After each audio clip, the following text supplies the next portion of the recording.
සාදු සාදු සාදු නමස්කාර වේවා බුදුරුවනට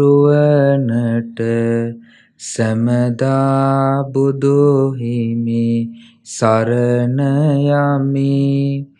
නමස්කාර වේවා තම්රුවනට සැමදා සදහම් සරණ යමි. නමස්කාර වේවා සංඝරුවනට සැමදා මහා සංඝ සරණ යමි. නමස්කාර වේවා තුනුරුවනට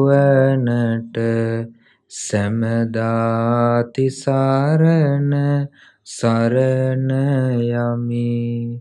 සාදු සාදු සාදු. අපගේ ගුරු දේවෝත්තම කල්යාණ මිත්‍ර පින්වත් ලොකු ස්වාමීන් වහන්සේට අප හැම දිනාගේ নমස්කාරය වේවා. සාදු සාදු සාදු. අද දවසේ ධම්ම විවරණ ධර්ම දේශනාව සඳහා දායකත්වයෙන් දරන්නේ සිතුමි සහ සෙවිනි දියණියන් ඇතුළු පවුලේ දෙමව්පියන් සහ පින්තුන් විසින්. ශ්‍රද්ධාවන්ත පින්වත්නි, සම්මා සම්බුදුරජාණන් වහන්සේගේ සම්බුද්ධ ශාසනයේ භික්ෂුන් වහන්සේලා බුද්ධ ශාසනය සෝභමාන කිරීම පිණිස බුදුරජාණන් වහන්සේගේ අනුශාසනාව තමන්ගේ ජීවිතය තුළ පුරුදු කරගත්තා. ඒ තුළින්ම බුදු සසුන බොහෝ කාලයක් ඒ වගේම ඉතාමත් කීර්තිමත්ව දඹදිව් තලයේ බැබළුණා. ඒකට හේතුව තමයි ඒ කාලේ හිටපු බුද්ධ කාලේ හිටපු බොහෝ පිරිස් සසරේ මහා පිනක් ඇතුව තමයි ඒ යුගයේ මනුස්ස ලෝකේ ඉපදුනේ. භික්ෂුන් වහන්සේලා, ඒ වගේම භික්ෂුණී සංඝයා, උපාසක උපාසිකාවන් මේ හැම දිනෙකම ඒ වගේ මේ යුගයේ මිනිස්සුන්ගේ තිබුණ අභ්‍යන්තර කුසලතාවයන් සසරේ තිබිච්ච පුණ්‍ය බලමහිම නිසා පිහිටලා තිබුණ අභ්‍යන්තරික විශේෂිත කුසලතා සහිතව තමයි ඒ යුගයේ මිනිස්සු පුණ්‍යවන්තයින් මනුස්ස ලෝකෙ ඉපදුනේ. ඉතින් ඒ අයට යමක් ප්‍රකාශ කරන්න පමණයි වමනා කරන්නේ.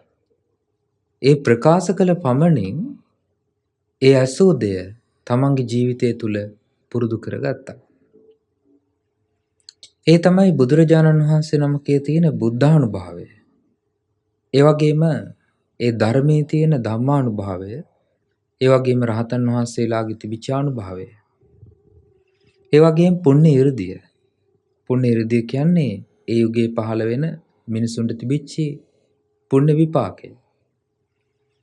සමහර අවස්ථාවල බුදුරජාණන් වහන්සේ දේශනා කරනවා සම්බුද්ධ ශාසනය ලෝකේ පහළ වෙලා අවුරුදු 20කට පස්සේ තමයි බුදුරජාණන් වහන්සේ ශික්ෂාපද පනවන්න පටන් ගන්නේ. ආරම්භ කරන්නේ. එතකොට ඒ කාරණා මුල් කරගෙන බුදුරජාණන් වහන්සේ විනය පිටකයේ දේශනා කරපු තැන්වල තියෙනවා සඳහන් වෙලා තියෙනවා මුල් යුගයේ බුදුරජාණන් වහන්සේගේ සම්මා සම්බුද්ධත්වයේ මුල් අවුරුදු කිහිපය ගෙවෙනකොට ඒ කාලයේදී භාග්‍යතුන් වහන්සේට යමක් සඳහා සිහිය උපදවන්න විතරයි කියන උවමනා කරන්නේ. ඒ සිහිය උපදවපු පමණින් සංඝයා, භික්ෂුන් වහන්සේලා, භික්ෂුණී සංඝයා, ඒ වගේම උපාසක උපාසිකාවන් ඒ කරුණ තුල හික්මුණා කියනවා. කාලයක් යනකොට භික්ෂුන් වහන්සේලා නොයෙක් ප්‍රදේශවලින් ඇවිල්ලා ඒ වගේම නොයෙක් කරුණු සම්බන්ධයෙන් බහුශ්‍රත භවෙන් යුක්තවයි. ඒ කියන්නේ බාහුසත්‍ය කියලා කියන්නේ. බාහුසත්‍ය කියලා කියන්නේ නොයෙක් ශිල්ප එක එක කටයුතු දැනගෙන ඉතින් ඒ වගේ ඇවිල්ලා පැවිදි වුණ එක එක වෘත්තීන් කරපු සංඝ පිරිස බිහි වෙනකොට ඒ අය කල්පනා කළා තමන් කලින් ඒ කියන්නේ ගිහි ජීවිතය කරපු වෘත්තීන්ට අනුකූලව පැවිදි ජීවිතය ගත කරන්න. ඒ නිසා බුදුරජාණන් වහන්සේ දේශනා කරන දේ ගලපන්න පටන් ගත්තා තමන්ගේ දැනුමට. තමන් දරාගෙන හිටපු ඒ බහුශ්‍රృత එහෙම නැත්නම් බාහුසච්ච බවට ගලපලා ඒට අනුව ක්‍රියාත්මක වෙන්න පටන් ගත්තා. ඉතින් බුදුරජාණන් වහන්සේ දේශනා කරන මහණෙනි පිරිස වැඩි වූ පමණින් මේ බුද්ධ ශාසනය අතුරුදහන් වෙන්නේ නැහැ. නමුත් ඒ පිරිස නොඑක් ආකාරයේ ශිල්ප කර්මාන්ත ආදී දැනගෙන ඉන්නවා. ඒ බාහුසච්ච බව නිසා ඒ කරුණු ධර්මයට ගලපන්න යාම නිසා ඒ හේතුවෙන් පුද්ගලයාගේ කුසලතා පිරිහිලා යනවා කියලා. ඒ නිසායි බුදුරජාණන් වහන්සේ වෙන් වැළැක්වීමේ අදහසිනුත් ශික්ෂාපද පනවලා තියෙනවා. ඒක අවස්ථාවක බුදුරජාණන් වහන්සේ ළඟට පැමිණෙනවා බ්‍රාහ්මණ පවුලකින් පැවිදි වුණ භික්ෂුන් වහන්සේලා දෙනමක්. ඒ දෙනම සංස්කෘත භාෂාව පිළිබඳව එහෙම නැත්නම් ඒ කාලේ හැදින්වුවා ඡන්දස කියලා. ඒ ඡන්දස කියන ඒ භාෂාව පිළිබඳව හොඳ හසල දැනුමක් තිබුණ දෙන්නෙක්. ඉතින් මේ දෙන්නා බුදුරජාණන් වහන්සේ ළඟට ඇවිල්ලා කියනවා භාග්‍යතුන් වහන්සේ දැන් pāli භාෂාවට වඩා මිනිස්සු කැමති ඡන්දසට. එහෙම නැත්නම් සංස්කෘත භාෂාවට. ඒ නිසා මේ සංස්කෘත භාෂාව බොහෝ ප්‍රදේශවල පාවිච්චි වෙනවා ප්‍රත්‍යන්ත දේශවල. ඒ නිසා අපි කැමති බුදුරජාණන් වහන්සේ දේශනා කරන ධර්මය ඡන්දසට හරවන්න. සංස්කෘත භාෂාවට හරවන්න. බුදුරජාණන් වහන්සේ ඒ භික්ෂුන් වහන්සේලාට ගරහනවා ඒ වෙලාවේ. භාග්‍යතුන් වහන්සේ ප්‍රකාශ කරනවා දේශනා කරනවා මහණෙනි කිසිම දවසක තථාගතයන් වහන්සේ දේශනා කරපු ධර්මය ඡන්දසට එහෙම නැත්නම් සංස්කෘත භාෂාවට හරවන්න එපා කියලා. ඒකට හේතුව තමයි සංස්කෘත භාෂාව කියලා කියන්නේ සරාගී භාෂාවක්. pāli භාෂාව විරාගී භාෂාවක්. pāli භාෂාවේ වචන නැහැ රාගය උපදවන. නමුත් සංස්කෘත භාෂාව මුළුමනින්ම සකස් වෙන්නේ රාගික වචන වලින්. ඒ වගේම අහගෙන ඉන්නකොට බොහොම ප්‍රියමනාප වචන. ඒ වගේම කනට මිහිරි වචන තියෙනවා. ඒ වගේම සිත මුලාවට පත් කරන වචන තියෙනවා. නමුත් pāli භාෂාවේ කිසිම අසභ්‍ය වචනයක් pāli භාෂාව තුල නැහැ. pāli භාෂාවෙන් අසභ්‍ය වචන කතා කරන්න බෑ. ඒ වගේම pāli භාෂාවේ වචනවල අර්ථය විසිරෙන්නේ නැහැ. ඒ වගේම pāli භාෂාවේ වචන සරාගී වචන නෙමෙයි. සිත කාමයට නැඹුරු කරන වචන නෙමෙයි තියෙන්නේ pāli භාෂාවේ. ඒ නිසා බුදුරජාණන් වහන්සේ ඒ කරුණ ප්‍රතික්ෂේප කරලා භික්ෂුන් වහන්සේලාට ශික්ෂාපදයක් පැනෙවුවා යම් කෙනෙක් තථාගත ධර්මය බුද්ධ වචනය සංස්කෘත භාෂාවට ඡන්දසට හැරෙව්වොත් එයින් ශික්ෂාපදයක් තියෙනවා ඒ ශික්ෂාපදයට හානි වෙනවා කියලා ශික්ෂාපද පැනෙවුවා. ඒක කරන්න එපා කියලා. ඉතින් බුදුරජාණන් වහන්සේ මේ විදිහට ඒ බාහුසච්ච බව නිසා ඒ වගේම නොඑක් අය සමහර පිරිස් නිසා නොඑක් අරුබුද හටගත්තා.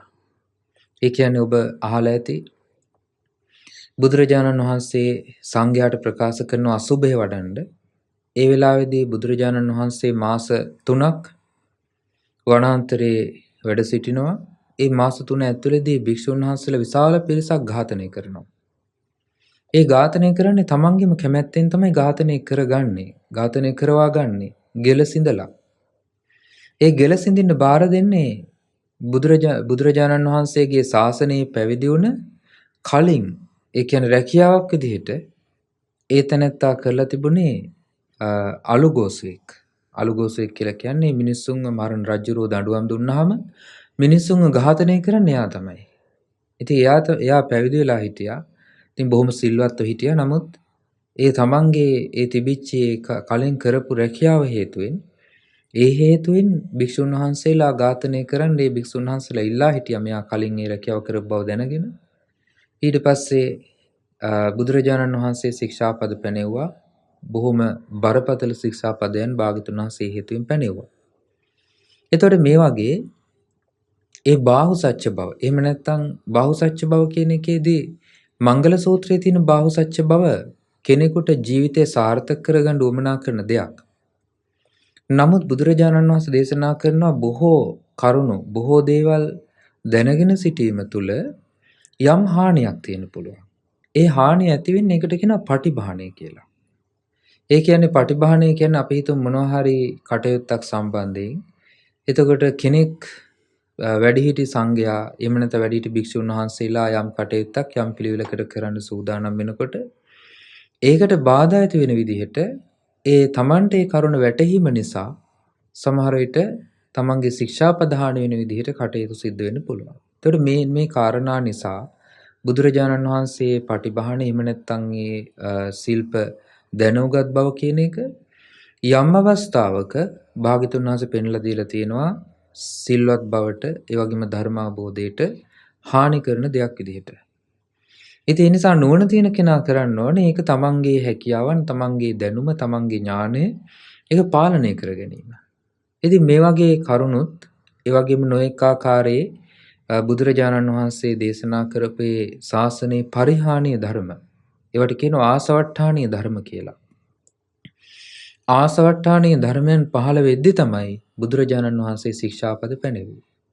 ඒ වගේම බුදුරජාණන් වහන්සේ දැක්කා මේ බුද්ධ ශාසනයේ කොයි ආකාරයටද සංඝයා බබලන්නේ. සංඝයා කොයි ආකාරයෙන්ද මේ ලෝකේ අනිත් සියලු දෙනාම අභිභවා දෙව් මිනිස් ලෝකයේ අභිභවා යන්න හැකියාව ලැබෙන්නේ සංඝ පිරිස කොයි වගේ හිටියොත්ද? භික්ෂු භික්ෂුණී උපාසක උපාසිකාවන් කොයි වගේ කාලය ගත කළොත්ද ලෝකයේ සියලු දෙනා අභිභවා යන්න පුළුවන්කම ලැබෙන්නේ කියලා භාග්‍යවතුන් වහන්සේ දැක්කා. ඒක අවස්ථාවක බුදුරජාණන් වහන්සේගෙන් ධර්මය අහපු භාග්‍යවතුන් වහන්සේගේ අනුකම්පාව ලැබූ සෝපාක මහරහතන් වහන්සේ අරහත්ත්වයට පත් වෙලා ඒ සෝපාක ඒ වගේම සුනීත ඒ භික්ෂුන් වහන්සේලා රහතන් වහන්සේලා වනාන්තරයේ වැඩ සිටිද්දී සක්දෙවිඳුන් ඇවිල්ලා වන්දනා කරනවා. ඒ වගේම සතරවරන් දෙවිවරු ඇවිල්ලා වන්දනා කරනවා. ඒ වගේම මහා බ්‍රහ්මයා ඇවිල්ලා වන්දනා කරනවා. ඒ වෙලාවේදී බුදුරජාණන් වහන්සේ ඒ කාරණාව දැකලා උදාන ප්‍රකාශ කරනවා. භාග්‍යතුන් වහන්සේ ප්‍රකාශ කරනවා යම් කෙනෙක් කුලයෙන් හෝ ජාතියෙන් හෝ ඒ විදිහට හීන බවට පත් වෙන්නේ නැහැ. තමන් ක්‍රියාවෙන් තමයි කෙනෙක්ගේ හීන බව පවතින්නේ. ඒ වගේම කෙනෙක්ගේ උසස් බව පවතින ක්‍රියාවෙන්. ඒ නිසා මේ සුනීත සෝපාක වගේ මේ රහතන් වහන්සේලාට දෙව් බඹුන් පව වන්දනා කරනවා. ධ්‍යාන සමාපatti ආදීනොත් විමුක්තියනොත් සියලු ලෝකයේ අභිභවා සිටිනවා කියලා බුදුරජාණන් වහන්සේ උදාන වාක්‍ය ප්‍රකාශ කළා. ඒ දේවල් දැකලා. ඒ තරම් ලෝකයාගෙන් වැදුම් පිදුම් ලබන්න බුදුරජාණන් වහන්සේගේ ශ්‍රාවකයන්ගේ ජීවිතය දියුණු වෙන්නේ ලෝකයේ තියෙන විශ්මිත වූ ක්‍රමවේදයකින්. ඒ ක්‍රමවේදය දන්නේ දේශනා කළේ බුදුරජාණන් වහන්සේ පමණයි. භාග්‍යතුන් වහන්සේ කරුණ ලෝකයට ප්‍රකාශ කරලා ලෝකයේ පුණ්‍යවන්තයින් ඒ වැඩපිළිවෙල තුල හික්මෙන කරුණකට භාග්‍යතුන් වහන්සේ පිරිස යොමු කළා. ඒ විදිහට ඒ ධර්මයේ දේශනා කළා. භාග්‍යතුන් වහන්සේ දේශනා කරන සිව් දිසාවෙම බබලන කෙනෙක් බවට පත් වෙන්න කරුණු කිහිපයක් උපකාර වෙනවා. කාරණා පහක්. සිව් දිසාවෙන් බබලන ආකාරයට භික්ෂුවක් පත් වෙන්නේ මෙන්න මේ කරුණු ටික තිබුණොත්. බුදුරජාණන් වහන්සේ දේශනා කරන පළවෙනි එක ඉද බික්ඛවේ බික්ඛු සීලවා හෝති. යම් භික්ෂුවක් සිල්වත්ව වාසය කරනවා නම් ඒ සිල්වත් බව කියන්නේ නිකම්ම සීලයක් නෙමෙයි. නිකම්ම සංවර වීමක් විතරක් නෙමෙයි. එහි තියෙනවා විශේෂ ක්‍රමවේදයක්. බුදුරජාණන් වහන්සේ දේශනා කරනවා පාතිමොක්ඛ සංවර සංවතෝ විහෙරති. ප්‍රාතිමෝක්ෂ සංවරයෙන් සංවර වෙනවා. ප්‍රාතිමෝක්ෂ ශික්ෂාපද බුදුරජාණන් වහන්සේ 227ක් දේශනා කරලා තියෙනවා. ඒ වගේම ඊට කුඩා අණු කුඩා ශික්ෂාපද දහස් ගණනක් තියෙනවා.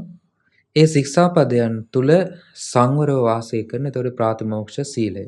සීලේ තියෙනවා බුදුරජාණන් වහන්සේ දේශනා කරපු ආකාර කිහිපයක්. ප්‍රධානම ශික්ෂාව එහෙම නැත්නම් හික්මීම ප්‍රාතිමෝක්ෂ සංවර සීලයයි. ඒ වගේම තියෙනවා ඒකට කියනවා ආදි බ්‍රහ්මචාරීක සීලය කියලා. ආදි බ්‍රහ්මචාරීක කියලා කියන්නේ ඍජුවම නිවන් මඟ පිණිසම දේශනා කරපු ශික්ෂාව. එතකොට පංචශීලය වේවා, අෂ්ටාංග සීලය වේවා, දස සිල් වේවා, ඒවා බුදුරජාණන් වහන්සේ ආදි බ්‍රහ්මචාරීක සීල විදිහට දේශනා කරන්නේ නැහැ. ආදි බ්‍රහ්මචාරීක සීල විදිහට ඍජුවම නිවන පිණිසම උපකාර වෙන ඒ වගේම කාය වචී සංවරය භාග්‍යතුන් වහන්සේ පැනෙවුවේ ප්‍රාතිමෝක්ෂ සංවර සීලයෙන්ුයි. ඒ නිසා ඒ ශික්ෂාපද 227 සහිත වූ ප්‍රාතිමෝක්ෂ සීලයට බුදුරජාණන් වහන්සේ ප්‍රකාශ කළයි තමයි ආදි බ්‍රහ්මචාරීක සීලය. ඒ වගේම තියෙනවා ආභි සමාචාරික සීලය කියලා. ආභි සමාචාරික කියන්නේ සමාචාරික කියලා කියන්නේ ඇවතුම් පැවතුම්. එහෙම නැත්නම් හැසිරීම. ආභි සමාචාරික ඒ සමාචාරයන් හැසිරීම සංවර වෙන ශික්ෂාවක් භාග්‍යතුන් වහන්සේ පැනෙවුවා. ඒ ශික්ෂාව තමයි ඒ හික්මීම තමයි බුදුරජාණන් වහන්සේ ශික්ෂාපද දහස් ගණනකින් දේශනා කළේ. ඒකට බුදුරජාණන් වහන්සේ පෙන්ලා දෙනවා පාතිමොක්ඛ සංවර සංවතෝ විහෙරති ආචාර ගෝචර සම්පන්නෝ අනුමත්තේසු වජ්ජේසු බය දස්සාවි සමාදාය සික්කති සික්ඛාපදේසු. එතකොට භික්ෂුවක් සිව් දිසාවෙම බබලන්න නම් දෙව් මිනිස් ලෝකයා අතරම ගුණකතනය එහෙම නැත්නම් සිල්වත්ය කියන අදහසට පිළිගැනීමට ලක් වෙන්න නම් ඒ භික්ෂුව ඒ කුඩා කුඩා හෝ ශික්ෂාපදයන් පිළිබඳව අනුමාත්‍ර වූ වරදෙත් බය දකිමින් වාසය කරන්න ඕනේ. ඒ නිසා එතන ශික්ෂාපද දහස් ගණනකින් භාග්‍යතුන් වහන්සේ පෙන්ලා දුන්න ඇවතුම් පැවතුම් සංවර කර ගැනීම. කොයිතරම් මේ සංවරය ගැන බුදුරජාණන් වහන්සේ දේශනා කළාද කියන්නේ භාග්‍යතුන් වහන්සේ ශික්ෂාපද විදියට හික්මීම් විදියට පනවලා තිනවා. තමන් සිටින කුටියේ මකුළු දැල් කැඩීමේ ආදී දේවල් පවා.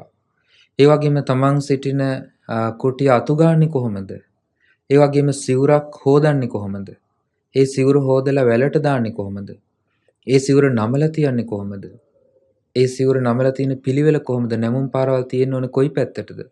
එතකොට මේ ඔක්කොම බුදුරජාණන් වහන්සේ ආභි සමාචාරික සීලය විදිහට. එහෙම නැත්නම් ඇවතුම් පැවතුම් සංවර කර ගැනීමේ සීලය විදිහට භාග්‍යතුන් වහන්සේ දේශනා කළා. එතකොට භික්ෂුවකට ඒ පැවිදි ජීවිතයේ සංවර බව තිබුණොත් තමයි ඒ නිවන සාක්ෂාත් කිරීමට උපකාරයක් පහසුවක් වෙන්නේ. ඒ නිසා භාග්‍යතුන් වහන්සේ ආදි බ්‍රහ්මචාරීක සීලයත් ආභි සමාචාරික සීලයත් භාග්‍යතුන් වහන්සේ දේශනා කළා. ඒ වගේම වැසිකිළිවත, ඒ වගේම දානශාලාවත, ඒ වගේම කුටි සෙනසුන් පරිහරණය කිරීමේදී කරන පිළිවෙල, ඊළඟට ආගන්තුක භික්ෂුවක් ආපුවම කටයුතු කරන පිළිවෙල, තමන් ආගන්තුකව තැනකට ගියාම කටයුතු කරන පිළිවෙල, මේ සියලුම කටයුතු ඇවතුම් පැවතුම් සංවර වීම පිණිසයි භාග්‍යතුන් වහන්සේ දේශනා කළේ. ඔබ අහලා ඇති අතීතයේ ඉස්සර අපේ මුතුන් මිත්තන්, අපේ ආච්චිලා සීයලා, පැරණි වැඩිහිටියන් ඒ අය අපට උපදෙස් දෙනවා අනුභව කරන්නේ කොහොමද? කෑම කන්න ඕනේ කොහොමද? හැසිරෙන්න ඕනේ කොහොමද? මේ ගොඩාක් දේවල් බුදුරජාණන් වහන්සේ ශික්ෂාපද විදිහට භික්ෂුන් වහන්සේලාට පනවලා තියෙනවා. ඒ පැනවීම ගිහි සමාජයේ පිරිස් දැනගෙන හිටියා. ඒ නිසා භික්ෂුන් වහන්සේලා අතින් යම්කිසි ආකාරයේ වැරැද්දක් අඩුපාඩුවක් වෙනකොට බුදුරජාණන් වහන්සේ වැඩ සිටි කාලෙත් පසු කාලේනවත් ගිහි පිරිස ඒවා සංඝයාට පෙන්ලා දීපු අවස්ථා තිබුණා. එතකොට බුදුරජාණන් වහන්සේ දේශනා කරපු ධර්ම විනය දැනගෙන හිටියේ භික්ෂුන් වහන්සේලා පමණක් නෙවෙයි. ඉතින් ඒක අවස්ථාවක ඔබ අහලා ඇති ඒ සංවර බව පිණිස බුදුරජාණන් වහන්සේ ශික්ෂාපද පනවන්න කලින් ඒ ශික්ෂාපද පනවන යුගයේදී එක් අවස්ථාවක භික්ෂුන් වහන්සේලා ඒ කාලේ ස්නානය කරනකොට භික්ෂුන් වහන්සේලා කැමැති අය කියන්නේ රහතන් වහන්සේලා නෙමෙයි. රහතන් වහන්සේලා විදිහට කවදාකවත් කරන්නේ නැහැ. නමුත් සාමාන්‍ය භික්ෂුන් වහන්සේලා ස්නානය කරනකොට වස්ත්‍ර ආදී නැතුව තමයි ස්නානය කරලා තියෙන්නේ. නමුත් බුදුරජාණන් වහන්සේ විසාකාව බුදුරජාණන් වහන්සේට ප්‍රකාශ කරනවා ස්වාමීනි මෙන්න මේ කාරණාව මේක අසභ්‍ය දෙයක්. එහෙම නැත්නම් මේක සුදුසු නැති දෙයක්. භික්ෂුන් වහන්සේලාට නොගැලපෙන දෙයක්. ඒ නිසා මේකට ශික්ෂාපද පනවන්න. එතකොට විසාකාවගේ ඉල්ලීම නිසා බුදුරජාණන් වහන්සේ ශික්ෂාපද පැනෙවුවා. ඒ වගේම යම් පැනවීම සිද්ධ කළා. ඒ වගේම සමහර අවස්ථාවල භික්ෂුන් වහන්සේලා නොඑක ආකාරයේ සිරෙප්පු, ඒ වගේම පාවාහන්, ඒ වගේම කුඩ වර්ග, එක එක අලංකාර විදිහට සකස් කරපු සිවුරු, මේවා පරිහරණය කරනකොට ගිහි පිරිස් ගිහිල්ලා බුදුරජාණන් වහන්සේට ප්‍රකාශ කළා, ස්වාමීනි මේ හරියට ගිහි අය වගේ මේ හැසිරීම. ඒ නිසා මේවා භික්ෂුන් වහන්සේලාට කැප දේවල් නෙවෙයි නේද? එතකොට භාග්‍යතුන් වහන්සේ ගිහි පිරිසට ධර්මයෙන් අවවාද කරලා, බුදුරජාණන් වහන්සේ ගිහි පිරිස පිටත් කරලා සංඝයා රැස් කරලා භික්ෂුන් වහන්සේලාට ශික්ෂාපද පැනෙව්වා. ඒ සියල්ලම බුදුරජාණන් වහන්සේ කළේ තමයි ආභිසමාචාරික සීලය. ඇවතුම් පැවතුම් සංවර වීම පිණිස ශික්ෂාපද දහස් ගණනක් භාග්‍යතුන් වහන්සේ පනවලා තියෙනවා. එතකොට මේ ශික්ෂාපදයන් බුදුරජාණන් වහන්සේ දේශනා කළ පරිනිර්වාණ මංචකයේදී යම් කුඩා ශික්ෂාපද තියෙනවා නම් ඒ ශික්ෂාපදයන් කාලානුරූපව වෙනස් කරගත්තට කමක් නැහැ කියලා. නමුත් භාග්‍යතුන් වහන්සේ දේශනා කළේ නැහැ මොනවද ඒවා කියලා. එතකොට පළවෙනි ධර්ම සංගායනාවේදී මේ පිළිබඳව රහතන් වහන්සේලා අතර කතා බහක් ඇති වෙනවා. උපාලි මහරහතන් වහන්සේ ඒ කරුණ සම්බන්ධයෙන් විනිශ්චයක් දෙන්නේ නැහැ. ඒ වගේම ආනන්ද මහරහතන් වහන්සේත් ඒ කරුණ විමසුවේ නැහැ භාග්‍යතුන් වහන්සේගෙන්. ඒ නිසා විනිශ්චයක් දෙන්න බෑ භාග්‍යතුන් වහන්සේ අදහස් කළේ මොකද්ද කියලා. කාශ්‍යප මහරහතන් වහන්සේටත් හැකියාවක් නැහැ භාග්‍යතුන් වහන්සේ අදහස් කරපු දේ සම්බන්ධව විනිශ්චයක් ලබා දෙන්න. ඒ නිසා රහතන් වහන්සේලා තීරණය කළා, යම් තාක් භාග්‍යතුන් වහන්සේ ශික්ෂාපද පැනෙව්වද ඒ ශික්ෂාපදයන් සියල්ලම ආරක්ෂා කළ යුතුයි. යමක් පැනෙව්වද නොකඩ කොට ආරක්ෂා කළ යුතුයි, යමක් නොපැනෙව්වද නැවත පැනවීමක් නොකළ යුතුයි කියලා. ඒ නිසා භාග්‍යතුන් වහන්සේ පනවපු ශික්ෂාව තුළ විනය පැනවීම තුළ ඒ භික්ෂුන් වහන්සේලාට රැඳෙන්න උවමනා කරන අවස්ථාව ඒ රහතන් වහන්සේලා සැලසුවා. ඒ නිසා බොහෝ කාලයක් බුද්ධ ශාසනය පැවතුණා. බුදුරජාණන් වහන්සේ කරුණ දැනගෙන නැතුව නෙමෙයි ඒ කාරණා ප්‍රකාශ කළේ. භාග්‍යතුන් වහන්සේ දැක්කා ඒක. සංඝයා එකතු වෙලා මේක තීරණය කරගන්න ඕනේ. ඒකට අවස්ථාවක් ලබා දීම සඳහායි බුදුරජාණන් වහන්සේ වෙලාවේදී ආනන්ද ස්වාමීන් වහන්සේට ප්‍රකාශ කළේ. නැත්නම් භාග්‍යතුන් වහන්සේ මේක පැනෙවුවා අතීතයේ මේක සුදුසු වුණා, දැන් මේක සුදුසු නෑ කියලා ඕනම කෙනෙකුට වෙනස් කරගන්න පුළුවන් වෙන්න තිබුණා. නමුත් රහතන් වහන්සේලා තීරණය කරනවා, සංඝයා තීරණය කරනවා. ඒ සංඝයාගේ තීරණයකින් සම්මුතියකින් තමයි භාග්‍යතුන් වහන්සේගේ පැනවීම වෙනස් නොකිරීමට තීරණය කරන්නේ. ඒ පැනවීම වෙනස් නොකිරීමට ගත්තු තීරණය දූරදර්ශී තීරණයක්. කිසි කෙනෙකුට අභියෝග කරන්න බෑ ඒකට. මොකද භාග්‍යතුන් වහන්සේ පවා බුදුරජාණන් වහන්සේ සංඝයාට ගරු කිරීම සිද්ධ කළා. භාග්‍යතුන් වහන්සේ ප්‍රජාපති ගෝතමී සිවුර අරගෙන ආවට පස්සේ භාග්‍යතුන් වහන්සේට පූජා කරන්න බුදුරජාණන් වහන්සේ ප්‍රකාශ කරන්නේ, ගෝතමිය සිවුර සංඝයාට දෙන්න. සංඝයාට දුන්නාම මටත් ඔයින් පූජා කළා වෙනවා, සංඝයාටත් පිදුවා වෙනවා කියලා ඒ විදිහට ප්‍රකාශ කරලා භාග්‍යතුන් වහන්සේ පුද්ගලික දාන සහ සාංගික දාන අතර වෙනස ප්‍රකාශ කළා. ඒ නිසා බුදුරජාණන් වහන්සේ දන්නවා තමන් වහන්සේගේ ශාසනය කොයි ආකාරයෙන්ද පවතින්න ඕනේ. ඒ වගේ මේ ශාසනයේ පැවැත්මට උපකාරී අංගයන් කොහොමද ලැබෙන්නේ? ඒ උපකාරක ධර්මයන් කොයි ආකාරයෙන්ද සිද්ධ වෙන්නේ? බුදුරජාණන් වහන්සේ දැනගෙන හිටියා. භාග්‍යතුන් වහන්සේ ත්‍රිකාලදර්ශී නිසා.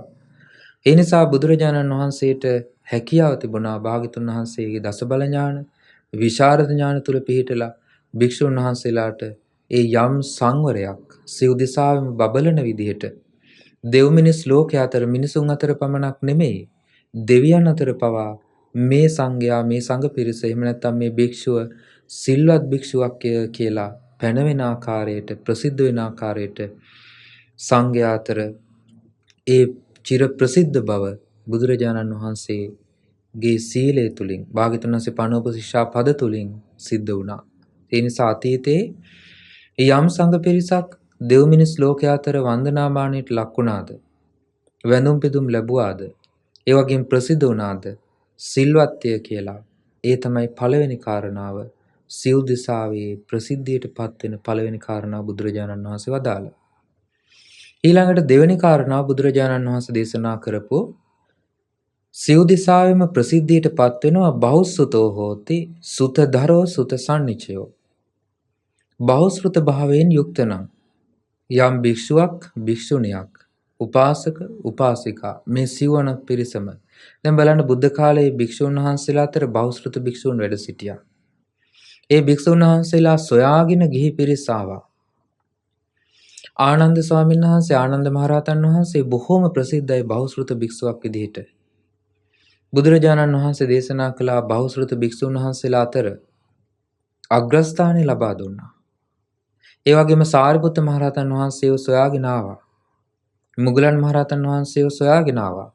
කාශ්‍යප මහරහතන් වහන්සේ, අනුරුද්ධ මහරහතන් වහන්සේ, මන්තානිපුත්ත පුණ්‍යරහතන් වහන්සේ. ඒතකොට මේ මහා ශ්‍රාවකයන් සොයාගෙන, ඒ වගේම මහා කච්චායන මහරහතන් වහන්සේ ආදී ඒ රහතන් වහන්සේලා සොයාගෙන ගියා. ඒ වගේම එයින් ඒ පිරිස බොහෝ උපකාර ලැබුවා.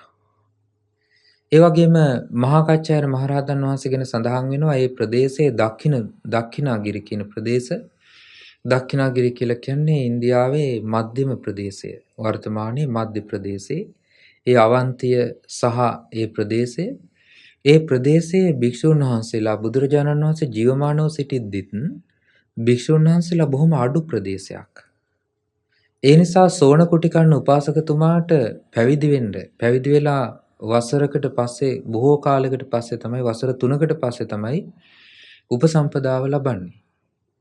එතකොට ඒකට හේතුව තමයි භික්ෂුන් වහන්සේලා 19ක් 29ක් හොයාගන්න නෑ මේ ප්‍රදේශේ. උපසම්පදා භික්ෂුන් වහන්සේලා. එච්චරට නමුත් ගිහි පිරිස මහා කච්චායන මහරහතන් වහන්සේ සොයාගෙන ඇවිල්ලා ධර්මය අහලා ධර්මය අවබෝධ කරගත්තා. ඒ වගේම බුදුරජාණන් වහන්සේ දේශනා කළේ භික්ෂූන්ට එක පාරක එක මාර්ගයක දිනමක් වඩින්න එපා, දිනමක් යන්න එපා. බොහෝ දිනාට දෙව් මිනිස් ලෝකයාට යහපත පිණිස යම් මාර්ගයන් තියෙනවා නම් ඒ සියලු මාර්ගවල වැඩම කරලා ධර්මයේ දේශනා කරන්න. ඒ ධර්මයේ දේශනා කිරීම තුළින් බොහෝ දෙව් මිනිස් ලෝකයා යහපතක් ලබනවා. අයහපතක් ලබන්නේ නැහැ. ඒ නිසා භාග්‍යතුන් වහන්සේ ඒ බහුශ්‍රృత භාවය, එහෙම නැත්නම් ධර්මය ධර්මදර බව, ඒ වගේම විනයදර බව, ධර්මයේ දරාගත්තු බව, ධර්මයේ රැස් කරගත්තු බව භික්ෂුන් වහන්සේලාට බොහෝ උපකාරී දෙයක් විදිහට දේශනා කළා. ඒ වගේම බුදුරජාණන් වහන්සේට ආරාධනා කරනවා මාරයා. භාග්‍යතුන් වහන්සේ සම්මා සම්බුද්ධත්වයට පත් වෙලා දින 7කින් බුදුරජාණන් වහන්සේට ආරාධනා කරනවා පිරිනුවන් පාන්න. දැන් ඔබ වහන්සේ සොයාගෙන ගිය නිවන ඔබ වහන්සේ සාක්ෂාත් කළා. ඒ නිවන අත්විඳිමින් භුක්ති විඳිමින් ඔබ වහන්සේ වැඩ සිටින්න කිසි කෙනෙකුට ධර්මය කියන්න එපා කිව්වා. භාග්‍යතුන් වහන්සේ ප්‍රකාශ කළා මාරයාට, මාරය මේ ලෝකයේ තථාගතයන් වහන්සේ යම් සම්මා සම්බෝධියකට පත් වුණාද? තථාගතයන් වහන්සේ යම් ධර්මයක් දේශනා කරනවාද? තථාගතයන් වහන්සේ දේශනා කරන ධර්මය භික්ෂු භික්ෂුණී උපාසක උපාසිකා කියන සිවණක් පිරිස දරාගෙන මතක තියාගෙන බහුශ්‍රృత බවට පත් වෙලා ලෝකයේ සිව් දිසාවෙම පැතිරෙන විදිහට ඒ ධර්මය දේශනා කරන තාක්කල්, සිව් දිසාවෙම දෙව් මිනිස් ප්‍රජාව අතරම ධර්මය පැතිරෙන තාක්කල් තථාගතයන් වහන්සේ පිරිනුවන් පාන්නේ නැහැ කියලා. ඊට පස්සේ බුදුරජාණන් වහන්සේගේ පසුපසින් අවුරුදු 7ක් භාග්‍යතුන් වහන්සේගේ හේවණැල්ල වගේ පස්සෙන් යනවා. බුදුරජාණන් වහන්සේගේ යම් අඩුපාඩුවක්, යම් වැරැද්දක්, යම් සිදුරක් ඇතනම් සොයා ගැනීම අදහසින්. නමුත් අවස්ථාවක් ලැබෙන්නේ නැහැ.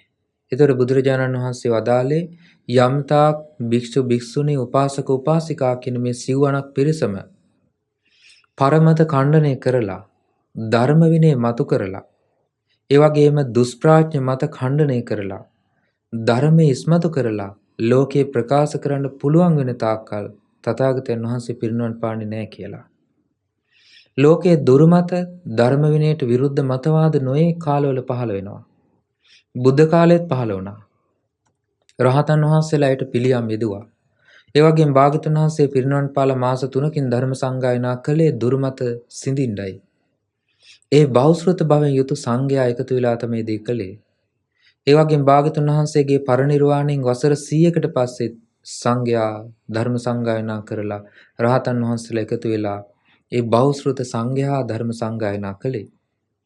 බුදුරජාණන් වහන්සේ පිරිනුවන් පාලා වසර 218කට පස්සෙත් බුදුරජාණන් වහන්සේගේ පරිනිර්වාණයෙන් එච්චර කාලයක් ගිහිල්ලා ධර්ම සංගායනා කළේ රහතන් වහන්සේලා 19ක් එකතු වෙලා. ඒ ධර්මයේ සංගායනා කළේ බහුශ්‍රත වූ රහතන් වහන්සේලායි. ඒ වගේම බුදුරජාණන් වහන්සේගේ ශාසනය ලක්දිවට ලැබුණේ බහුශ්‍රත වූ රහතන් වහන්සේලාගෙන්. ලක්දිව පැවිදි වුණ රහතන් වහන්සේලා බහුශ්‍රත බවට පත් වුණා ධර්ම විනයෙන්. ඒ නිසා වසර දහස් ගණනක් යනකම් ඒ බුදු සසුන ලෝකේ බබලන විදිහට බුදුරජාණන් වහන්සේගේ ශාසනය පැවතුනේ බහුශ්‍රත භාවය නිසා. යම් බහුශ්‍රත භික්ෂුවක්, භික්ෂුණියක්, උපාසක කෙනෙක්, උපාසිකාවක් සිටිනවා නම් යම් ප්‍රදේශයක යම් තැනක ඒ භික්ෂුව හෝ භික්ෂුණිය හෝ උපාසකයා හෝ උපාසිකාව හෝ චිර ප්‍රසිද්ධියට පත් වෙනවා. පරමත ඛණ්ඩනය කළ අධර්ම මත ඛණ්ඩනය කරලා ධර්මයේ ස්ථාපිත කරන්න පුළුවන් නම්, ඒ වගේම අවිනය ඛණ්ඩනය කරලා විනය ස්ථාපිත කරන්න පුළුවන් නම්, ඒ හැකියාව තියෙන්නේ බහුශ්‍රත භාවයෙන් යුක්ත වුණොත් විතරයි. ඒ නිසා බහුශ්‍රත භාව කියලා කියන්නේ නිකම්ම මතකේ රඳවා ගැනීමක් පමණක් නෙමෙයි. බහුශ්‍රත භාවය ගැන බුදුරජාණන් වහන්සේ වදාලා ඒ ධර්මය මුලැමැදාග පාරිශුද්ධ වූ, ඒ වගේම අර්ථ සහිත මුළුමනින්ම පාරිශුද්ධ වූ නිවන් මඟ ගැන කියවෙන ඒ ධර්මය දතා වචසා පරිචිතා මනසානුපෙක්ඛිතා දිට්ඨිය සුප්පටිවිද්දා. මනාකොට අහලා මතක තියාගෙන වචනයෙන් පුරුදු කරලා, ඒ වගේම මනසින් කල්පනා කරලා අනුපේක්ෂණය කරලා ඒ කරුණ පිළිබඳව වඩාත් පැහැදිලි බවකින් යුක්තව සිටිනවා නම්, ඒ පැහැදිලි බව බුද්ධ ශාසනයේ බොහෝ කල් පැවැත්මට උපකාරයි. ඒ විදිහේ බහුශ්‍රත බව බුදු සසුනේ බොහෝ කල් පැවැත්මට උපකාරී දෙයක්. ඒ නිසා යම් භික්ෂුවක්, භික්ෂුණියක්, උපාසකයෙක්, උපාසිකාවක් ඒ බහුශ්‍රත භාවයෙන් යුක්ත වීම බුදු සසුනේ චිර පැවැත්මටත් ඒ තැනැත්තාගේ චිර ප්‍රසිද්ධියටත් හේතු වෙනවා කියලා භාග්‍යතුන් වහන්සේ දේශනා කරනවා. පින්වත්නි, බුදුරජාණන් වහන්සේගේ ධර්මයේ සඳහන් වෙනවා එක තැනක රහතන් වහන්සේ නමක් ප්‍රකාශ කරනවා, යම් භික්ෂුවක් අභ්‍යන්තරයේ සිල්වත් භවයෙන් යුක්ත නැත්නම්, ඒ වගේම අභ්‍යන්තරිකව ධ්‍යාන මාර්ගඵල ආදී දෙයක් හෝ එහෙම නැත්නම් ධර්මඥානයක් හෝ නැත්නම්, ඒ භික්ෂුවට, ඒ භික්ෂුණීට, ඒ තැනැත්තාට කොයිතරම් ප්‍රශංසා ලැබුණත් ඒ ලැබෙන්නේ හිස් දෙයකට කියනවා. මොකද අභ්‍යන්තරයේ සිල්වත් බව හෝ සමාධිමත් බව හෝ ප්‍රඥාවක් හෝ නුවණින් විමසීමක් හෝ නැහැ. ඒ වගේම යම් භික්ෂුවක්, භික්ෂුණියක්, යම් උපාසක උපාසිකාවන් යම් පිරිසක් ඇද්ද සිවණක් පිරිස අතර ඒ විදිහට ගුණධර්ම සහිතව වාසය කරනවා නම්, ඒ වාසය කිරීම තුළ ලෝකයා ඔහුට යම් නින්දාවක් කරනවා යම් හේතු නිසා, යම් හේතු නිසා. බුදුරජාණන් වහන්සේ වදාලා ඒ නින්දාවත් කරන්න හිස් දෙයකට. මොකද හේතුව? ඒ නින්දාව ලැබිය යුතු දේ ඒ තැනැත්තා තුළ දකින්න ලැබෙන්නේ නැති නිසා. ඒ නිසා ගුණයක් නැති කෙනෙකුට කරන ප්‍රශංසාවත්, ගුණයක් තියෙන කෙනෙකුට කරන නින්දාවත් දෙකම එක හා සමානයි කියලා ඒ රහතන් වහන්සේ ප්‍රකාශ කරනවා. ඒ වගේ යම් කෙනෙක් තමන්ගේ ජීවිතය තුළ නිශ්ශබ්දව, තමන්ගේ ජීවිතය තුළ අවංකව යම් කිසි ආකාරයේ ගුණයක්, සිල්වත් බවක්, ධර්මඥානයක්, බහුශ්‍රත බවක් උපදවාගෙන වාසය කරනවා නම්, ඒ තුළින්ම ඒ ශ්‍රාවකයා ලෝකයේ වැඳුම් පිදුම් ලැබීමට සුදුස්සෙක් බවට පත් වෙනවා. ඒ වගේම තුන්වෙනි කරුණ බුදුරජාණන් වහන්සේ දේශනා කරනවා සන්තුට්ඨෝ හෝති. සන්තුෂ්ටයි. සන්තුෂ්ට කියලා කියන්නේ තමන්ට ලැබෙන දෙයින් සතුටු වෙනවා. එතන තියෙනවා ඊතර චීවර පිණ්ඩපාත සේනාසන ගිලාන පච්චේ බේසජ්ජ පරික්කාරේන. තමන්ට ලැබෙන යම් කිසි ආකාරයේ සිවුරු. එතකොට තමන්ට ලැබෙන යම් සිවුරක්, ඒ සිවුරෙන් තමන් සෑහීමකටපත් වෙනවා. ඒ වගේම යම් පිණ්ඩපාතයක්ද, යම් දානයක්ද, ඒ දාණයෙන් පිණ්ඩපාතයෙන් සෑහීමකටපත් වෙනවා. තමන්ට ලැබෙන්නේ යම් කුටියක්, සෙනසුනක්ද, ඒ කුටියෙන් සෙනසුනෙන් සෑහීමකටපත් වෙනවා. ඒ වගේම තමන්ට ලැබෙන්නේ යම් බෙහෙත් පරිස්කාර ආදී දෙයක්ද, ඒ තමන්ට ලැබෙන දෙයින් සෑහීමකටපත් වෙනවා. ඒ සොයාගෙන යාමක් නැහැ. බුදුරජාණන් වහන්සේ දේශනා කරනවා ඒ විදිහට සිවුරු, පිණ්ඩපාත, සේනාසන, ගිලන්පස ආදීන් සතුටටපත් වෙලා වාසය කරනවා නම්, සෑහීමකටපත් වෙලා වාසය කරනවා නම්, භාග්‍යවතුන් වහන්සේ දේශනා කරනවා ඒ කාරණාවෙන් ඒ භික්ෂුව හෝ ඒ භික්ෂුණිය හෝ ලෝකයේ චිර ප්‍රසිද්ධියටපත් වෙනවා කියනවා ගුණයක් විදිහට. ඒ වගේම භාග්‍යවතුන් වහන්සේ දේශනා කරනවා හතරවෙනි කාරණාව, ධ්‍යාන 4 චතුන්නං ඥානානං අභිචේතසිකානං ditta ධම්ම සුඛ විහාරාණං නිකාමලාභී හෝති අකිච්චලාභී අකසිරලාභී. ධ්‍යාන 4 උපදවාගෙන වාසය කරනවා. ධ්‍යාන 4 උපදවාගෙන වාසය කරනවා. ආශ්‍රය ඒ වගේම පස්වෙනි කාරණාව තමයි ආශ්‍රයයන් සේ කරලා වාසය කරනවා. ඒ කියන්නේ අරහත්ත්වයට පත් වෙලා. එහෙම නැත්නම් චේතෝ විමුක්තියන උපදවාගෙන වාසය කරනවා. මෛත්‍රී චිත්ත විමුක්තිය. ඒ වගේම කරුණා මුදිතා ආදී චිත්ත විමුක්තිය. ඒ වගේම බුද්ධානුස්සතිය ආදී චිත්ත විමුක්තියන උපදවාගෙන වාසය කරනවා. ඒ වගේම ප්‍රඥා විමුක්තිය මාර්ගඵල අවබෝධ කරගෙන වාසය කරනවා. එහි කෙලවරටපත් වෙලා වාසය කරනවා. ආශ්‍රයන් මුළුමනින්ම ෂේ කරලා වාසය කරනවා. සංයෝජන ධර්මයන් ප්‍රහාණය කරලා වාසය කරනවා. ඒ සඳහා රාග දේශ මොහ දුරු කිරීම පිණිස වෙහෙසෙනවා. ඒ විදිහට යම් භික්ෂුවක් තමන්ගේ ජීවිතය තුළ පැවිදි ජීවිතය තුළ ධ්‍යාන උපදවාගෙන ඒ වගේම නිකලස් බව පිණිස කටයුතු කරනවා නම් ඒ භික්ෂුව සිව් දිසාවෙම ප්‍රසිද්ධියටපත් වෙනවා. දෙව් මිනිස් ලෝකයා අතර වැඳුම් පිදුම් ලබනවා කියලා භාග්‍යතුන් වහන්සේ දේශනා කරනවා. එවැනි භික්ෂුන් වහන්සේලා එවැනි ගිහි පැවිදි උපාසක උපාසිකාවන් පවා දැකීමට දෙවි මිනිස් ලෝකයාම ප්‍රිය කරනවා කියලාත් භාග්‍යතුන් වහන්සේ දේශනා කරනවා. දැන් බලන්න ඔබ අහලා තියෙනවානේ වේලුකණ්ඨකී නන්ද මාතාව ධර්මයේ සජ්ජායනා කරනකොට පාන්දර ඒ ධර්ම සජ්ජායනාව අහන්න වෛශ්‍රවණ දෙවි රාජයා වෛශ්‍රවණ දෙව් මහරජු ආකාශේ නැවතිලා ඒ ධර්ම සජ්ජායනය අහගෙන හිටියා. ඒ වගේම නොඑක අවස්ථාවල දෙවියන්ගේ ඒ දේවතා සංයුත්තය ආදී දේශනාවල සඳහන් වෙනවා ගිහි පිරිස ධර්මය කියනකොට ධර්මය සාකච්ඡා කරනකොට සමහර අමනුෂ්‍යයන් යක්ෂයන් ඒ ධර්මය අහලා ධර්මය අවබෝධ කරලා තියෙනවා. ඒක අවස්ථාවක එක භික්ෂුන් වහන්සේ නමක් තමන්ගේ මෑණියන් බලන්න නිවසට ගිය අවස්ථාවක ඒ භික්ෂුවගේ හිතේ උපදිනවා අකුසල් සිතිවිල්ලක්. ගිහි බවට පත් වෙන්න ඕනේ කියලා. ඒ වෙලාවේදී ඒ භික්ෂුවට හිතවත් වූ යක්ෂණියක් ඒ භික්ෂුවගේ ඇඟට ආවේශ වෙලා ඒ අකුසල් සිතිවිල්ලෙන් මුදවා ගත්තා. ඒකට හේතුව තමයි භික්ෂුව බොහොම ලස්සනට ධර්මය කියනවා. ඒ භික්ෂුවගේ ධර්ම දේශනාව අහගෙන ඉන්න අමනුෂ්‍යයන් ඒ යක්ෂණිය ඒ භික්ෂුවගේ කලින් ජීවිතයක මවක්. ඒ තිබිච්ච සම්බන්ධතාවය නිසා තමයි මේ භික්ෂුව නිතර ඒ භික්ෂුව මොනවද කරන්න කියලා බලමින් සිටියේ. ඉතින් අවසානයේදී මේ භික්ෂුව ගිහි බවට පත් වෙන්න කල්පනා කරනකොට ඒ යක්ෂණිය ඇඟට ආවේශ වෙලා ඒ භික්ෂුව එකෙන් මුදවා ගන්නවා. ඒ මුදවාගන්නේ Tamanට ලැබෙන ඒ භික්ෂුවගේ තිබිච්ච ධර්ම කතිකත්වය, ඒ භික්ෂුවගේ තිබිච්ච සිල්වත් බව, ඒ භික්ෂුව තුළ තිබෙන බහුශ්‍රృత බව, ඒ හේතුවෙන් ඒ යක්ෂණීට පවා ඒ යක්ෂ සමාගමේ තුළ තැනක් ලැබිලා තිබුණා.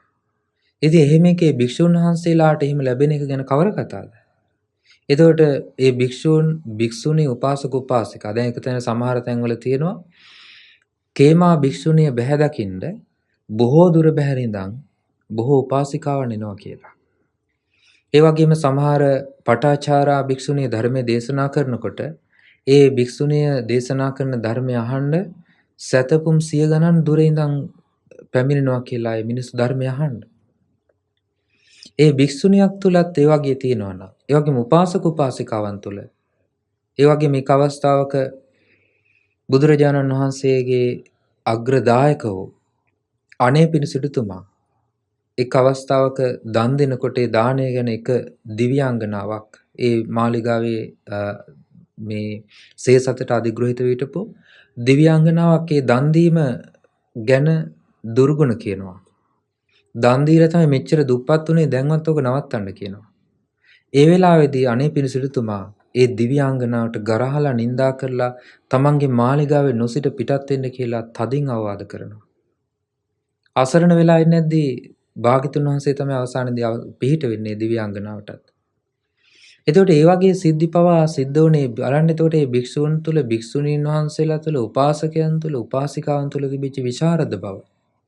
ඒ මාර්ගඵල අවබෝධයෙන් එහෙම නැත්නම් ධර්මඥාණයෙන් සිල්වත් බවෙන් එවැනි වූ විශේෂිත වූ කුසලතාවයන්ගෙන් ලෝකයේ තුල දෙව් මිනිස් ප්‍රජාව තුළ චිර ප්‍රසිද්ධයට පත් වෙලා සිටියා.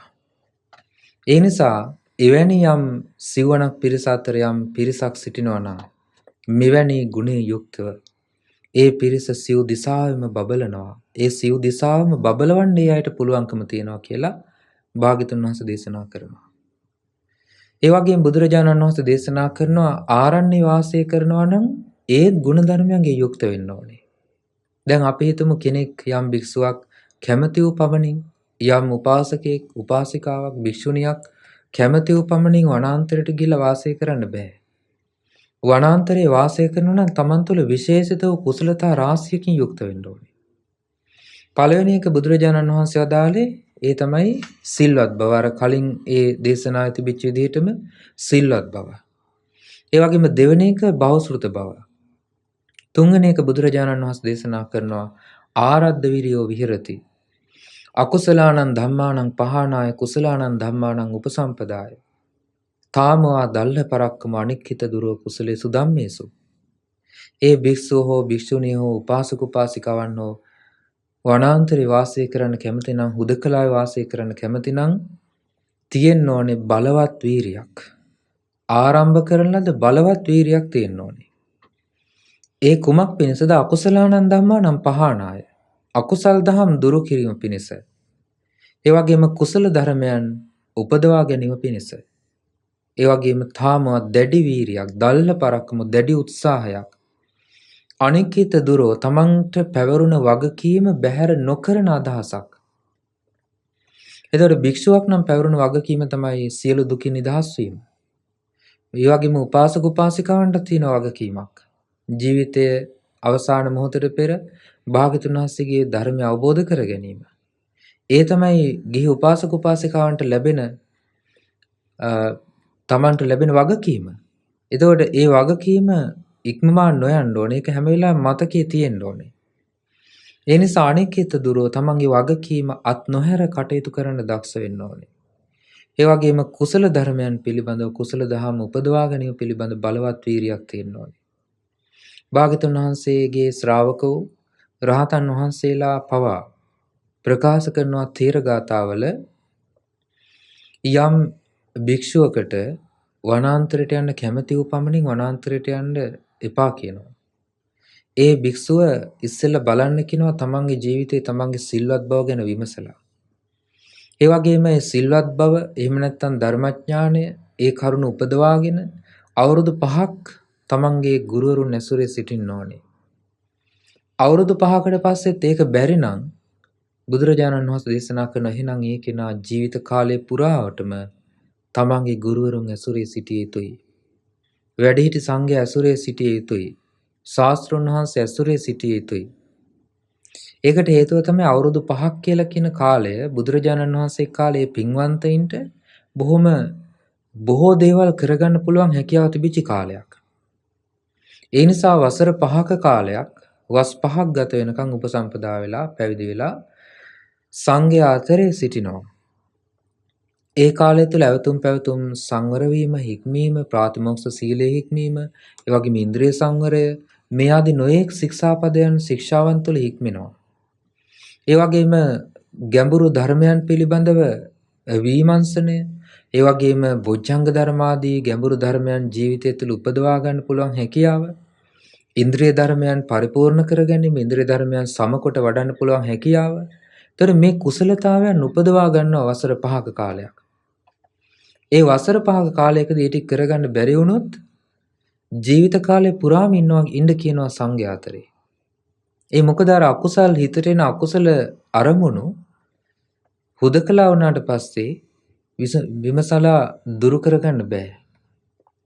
එක් අවස්ථාවක බුදුරජාණන් වහන්සේ දේශනා කරන භාග්‍යතුන් වහන්සේ සහ ඒ වගේම මේගිය රහතන් වහන්සේ අරහත්ත්වයට පත් වෙන්න කලින් ඒ මේගිය ස්වාමීන් වහන්සේ බුදුරජාණන් වහන්සේට උපස්ථාන කරපු භික්ෂුවක්. ඉතින් දවසක් මේ මේගිය ස්වාමීන් වහන්සේ භාග්‍යතුන් වහන්සේ සමග යම් ප්‍රදේශයකට වැඩම කළාම මේගිය ස්වාමීන් වහන්සේගේ සිත බොහොම ලස්සන ප්‍රදේශයක හිත පිහිටියා. බුදුරජාණන් වහන්සේට කිව්වා ස්වාමීනි මම කැමතියි අර ප්‍රදේශයේ හුදකලාවේ බණ භාවනා කරගෙන ඉන්න. භාග්‍යතුන් වහන්සේ ප්‍රකාශ කළා භික්ෂුව මේකට සුදුසු කාලය නෙමෙයි. ඊට පස්සේ දෙවෙනි වතාවෙත් ඇහුවා. දෙවෙනි වතාවෙත් භාග්‍යතුන් වහන්සේ ඒක ප්‍රතික්ෂේප කළා. යන්න එපා කිව්වා. තුන්වෙනි වතාවෙත් විමසුවා. තුන්වෙනි වතාවෙත් භාග්‍යතුන් වහන්සේ ඒක එපා කිව්වා. ඊට පස්සේ මේ මේගිය ස්වාමීන් වහන්සේ බුදුරජාණන් වහන්සේගේ පාත්‍ර සිවුරු එහෙම තියලා මේ මේගිය ස්වාමීන් වහන්සේ ගියා. තමන්ගේ හිතුමතේට. ගිහිල්ලා දවස් කිහිපයක් ඉන්නකොට අධික ලෙස සිතේ රාග සිතවිලි උපදිනවා.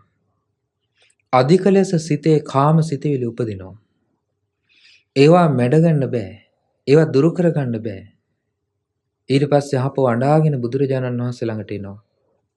ඇවිල්ලා කියනවා ස්වාමීනි මගේ සිත මෙච්චර සංසිඳලා තිබුණා. නමුත් මේ ප්‍රදේශේ බණ භාවනා කරන්න පටන් ගන්නකොට මෙන්න මේ විදිහේ දෙයක් වුණා. බුදුරජාණන් වහන්සේ වදාළ ඒක තමයි භික්ෂුව මම ඔබට කිව්වේ. ඔය ප්‍රදේශයට යන්න එපා කියලා.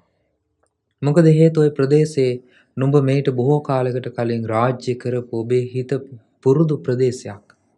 ඒ කාලේ විඳපු කම්සැප මේ සසරේ තියෙන පුරුදුත් එක්ක ඒ කම්සැප විඳීම නිසා ඒ ප්‍රදේශයේ වාසය කරමින් ඒ සිතිවිලි පාලනය කරගන්න බෑ ඒ ප්‍රදේශේ.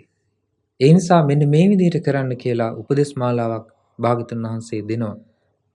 උපදේශ ලබා දුන්නට පස්සේ උපදේශ තුල පිහිටලා ඒ ප්‍රදේශෙටම ගිහිල්ලා ඒ ධර්මය අවබෝධ කරගෙන අරහත්ත්වයටපත් වෙනවා.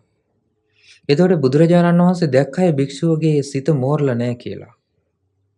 ඒ වගේ මේ ප්‍රදේශයට හිත බැඳුනේ හිත කැමති උනේ ඇයි කියන එකත් භාග්‍යතුන් වහන්සේ දැක්කා. ඒ තමයි කලින් ජීවිතයක ඒ ප්‍රදේශේ රාජ්‍ය කරලා තියෙන නිසා. ඒ වගේ බුදුරජාණන් වහන්සේ නැති මෙවැනි යුගයක ඒ වගේම ශාස්ත්‍රඥ වහන්සේගේ අවවාද අනුශාසනා තුන්කල් දැකලා දේශනා කරන ධර්මයේ නැති මේ යුගයක රහතන් වහන්සේලාගේ අනුග්‍රහය නොමැති මේ යුගයක යම් භික්ෂුවක් හෝ භික්ෂුණියක් හෝ සිටිනවා නම් ඒ සංඝ පිරිස තමන්ගේ ගුරුවරු ඇසුරින් නිරන්තරයෙන් සිටිය යුතුයි. එතකොට තමයි අකුසල් ප්‍රහාණය කරලා කුසල් උපදවන්න අවස්ථාව ලැබෙන්නේ. ඒ සඳහා උපදේශ ලැබෙන්නේ. ඒ සඳහා උමනා කරන මඟ පෙන්වීම ලැබෙන්නේ. උපාසක උපාසිකාවන්ටත් එහෙමයි. දැන් අපි හිතමු කෙනෙකුට ධර්මය අවබෝධ කරගන්න ඕනේ කියලා හදිස්සියක් උපදිනවා හිතේ. ඒ නිසා නොයෙක් දේවල් පසුපස යනවා. අවසානයේදී දෘෂ්ටිගත වීමකින් ඒ ගමන කෙලවර වෙනවා. ඒ නිසා භාග්‍යතුන් වහන්සේ දේශනා කරනවා භික්ෂු භික්ෂුණී උපාසක උපාසිකාවන් අකුසල් ප්‍රහාණය කරලා කුසල් උපදවන්න හැකියාව ලැබෙන්නේ නැති තාක්කල් හුදකලා වීම කරන්න එපා. ඒ වගේම ධාන හතර උපදවාගෙන වාසය කරන්න බැරි නම් සිත සංසිඳවාගෙන වාසය කරන්න බැරි නම් ඒ වගේම ආශ්‍රයයන් ප්‍රහාණය කරට ඒ වගේම සංයෝජනයන් දුරු කරලා යම් ප්‍රඥා විමුක්තියක් චිත්ත විමුක්තියක් උපදවාගෙන වාසය කරන්න බැරි නම් එවැනි භික්ෂූන් එවැනි භික්ෂුණීන් වනාන්තර ප්‍රදේශවල වාසය කිරීම හුදකලාවේ වාසයට සුදුසු නැහැ කියලා භාග්‍යතුන් වහන්සේ වදාළා. ඒ නිසා බුදුරජාණන් වහන්සේ මේ කරුණු දේශනා කළේ මේ ශාසනයේ පැවැත්මට නිහතමානීව භික්ෂු භික්ෂුණී උපාසක උපාසිකා කියන සිවණක් පිරිස තමන්ගේ ජීවිතේ පුරුදු කරගන්න උවමනා කරන මාර්ගෝපදේශය ලබා දීම සඳහායි. ඒ නිසා භාග්‍යතුන් වහන්සේගේ අවවාදය තුල හික්මිලා බුදුරජාණන් වහන්සේ පෙන්ලා දුන්න ධර්මයේ තුල හික්මිලා යම් කෙනෙක් කටයුතු කළොත් ඒ ශ්‍රාවකින්ට ඒකාන්තයෙන්ම මේ ජීවිතේ රැකවරණයක් පිහිටක් පිළිසරණක් ලබන්න පුළුවන් වෙනවා. ඒ නිසා ඔබටත් මේ ධර්මයේ උපකාරයෙන් භාග්‍යතුන් වහන්සේගේ අවවාදයේ උපකාරයෙන් මෙලොව පරලොව යහපත පිණිස උතුම් ධර්ම අවබෝධය පිණිස මේ උතුම් සද්ධර්මය හැම දිනාටම හේතුපකාර වේවා. සාදු සාදු සාදු. අද දවසේ ධම්ම විවරණ ධර්ම දේශනය සඳහා දායකත්වයේ දරන්නේ එංගලන්තයේ පදිංචි සිතුමි සහ සෙවණි කියන දරුවන් ඇතුළු දෙමව්පියන් සහ පින්වතුන් විසින් රැස් කරගත්තු සියලු පුණ්‍ය ධර්මයන් ධර්ම දානමය වශයෙන් ධර්ම ශ්‍රවණමය වශයෙන් ධර්ම දේශනාමය වශයෙන් රැස් කරගත් සියලු පුණ්‍ය ධර්මයන් පළමු කොට සියලු දෙවියන්ට අනුමෝදන් වෙත්වා. දෙවියන්ගේ ධාර්මික රැකවරණේ ආශිර්වාදය හැම දිනාටම සැලසෙත්වා.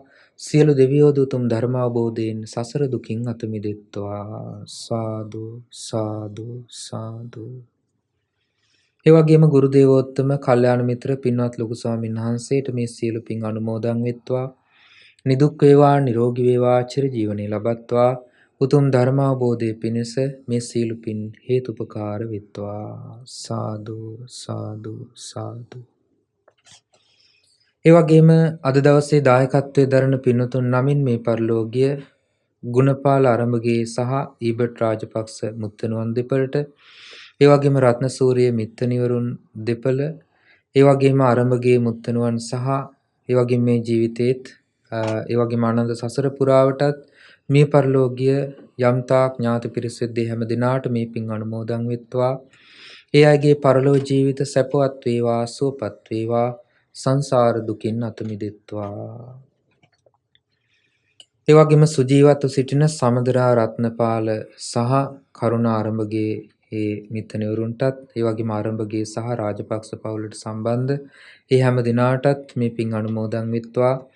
ඒ වගේම අද දවසේ ධර්ම දේශනාවේ දායකත්වයේ දරන සිතුමි සහ සෙවණ කියන දරුවන්ටත්, ඒ දෙමව්පියන්ටත් මේ පින් අනුමෝදන් වෙලා නිදුක් නිරෝගී සුවපත් භාවයේ සැලසේවා. සසර පුරාවටම කල්යාණ මිත්‍ර සම්පත්තිය ලැබී, ඒ වගේම අධ්‍යාපන කටයුතු ආදිය සාර්ථකව කරගෙන ගෞතම බුදුසසුන උතුම් පිහිට පිළිසරණ සලසාගෙන මේ දුක්ඛිත වූ සසර කතරින් අත මිදෙන්න ඒ හැම දිනාටම මේ පින් හේතුපකාර වෙත්වා. ඒ වගේම මහමෙවුනා වාසී සියලු මහා සංඝරත්නයටත්, රටවාසී ලෝකවාසී සිළු ගුණධම් වඩන සියලු මහා සංඝරත්නයටත්, අනගාരികා මෑණියන් වහන්සේලාටත්, පැවිදි අපේක්ෂක දූ දරුවන්ටත්, ශ්‍රද්ධා කාර්ය මණ්ඩලයේ සියලු පින්වතුන්ටත්, ඒ වගේම අපෝපකාර කළ සියලු දෙනාටත්, ශ්‍රද්ධා මාසික ධර්ම දාන සමාජිකත්වයේ දරන හැම දිනාටත්, අප හැදු වැඩු ගුරුවර දෙමව්පිය ආදී හැම දිනාටත් මේ පින් අනුමෝදන් වෙත්වා. හැම දිනාම නිදුක් වේවා, නිරෝගී වේවා, සුවපත් වේවා. හැම දිනාටම උතුම් ධර්ම අවබෝධයම සැලසේවා. හැම දිනාටම තෙරුවන් සරණයි. නමෝ බුද්ධාය.